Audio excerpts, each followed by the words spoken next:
I don't know exactly how long he'd been there, but I remember the first night I saw him.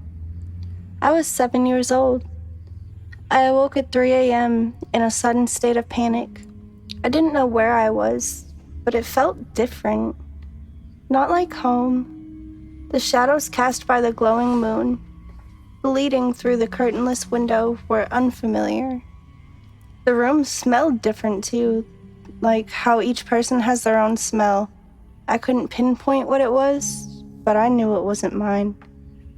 Just as the first prickles of cold sweat began to tickle my back, relief flooded my mind as I remembered this was my new home.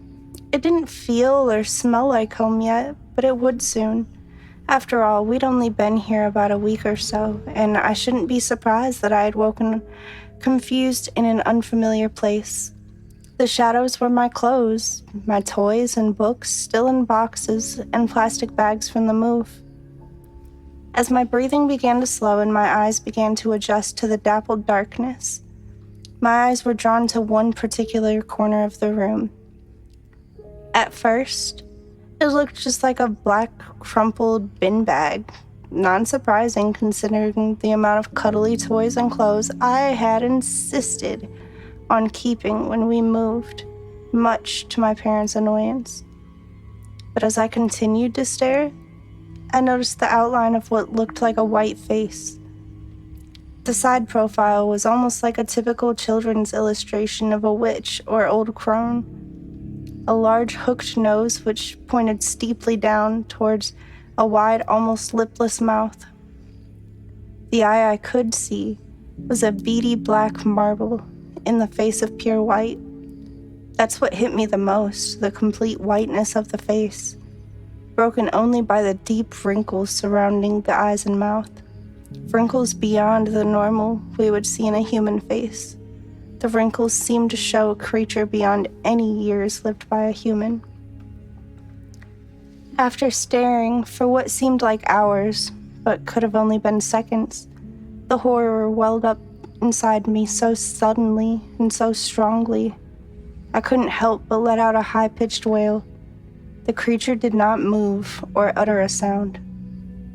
Immediately, I heard the croaking of floorboards in my parents' room next door, the familiar click of a light switch, and my mother ran into the still darkened room, in shadow from the hallway light behind her.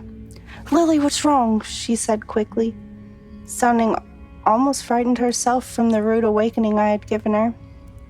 Still panicked, I pointed to the crumpled black and white shape in the opposite corner of the room. My mother hastily turned on my bedroom light, and as soon as she did, the hag-like shape disappeared, the white hooked nose and beady eyes replaced by an ordinary black bin bag. "It's just a bin bag, Lily," she said in an exasperated and weary tone. "Do you think you can go back to sleep? It's only 3 a.m., she questioned hopefully. "No, I can't. I'm scared," I almost whimpered. My mother rolled her eyes in a knowing way and began to gather blankets, pillows, and the camping roll mat from the airing cupboard next to my bedroom. As she did this, I scampered out of bed and stood in my parents' bedroom. My dad was sleeping, snoring loudly as usual, but didn't move a muscle in all the commotion. Mom always said he'd sleep through a nuclear explosion. If the sound of his own snoring didn't wake him up, nothing would.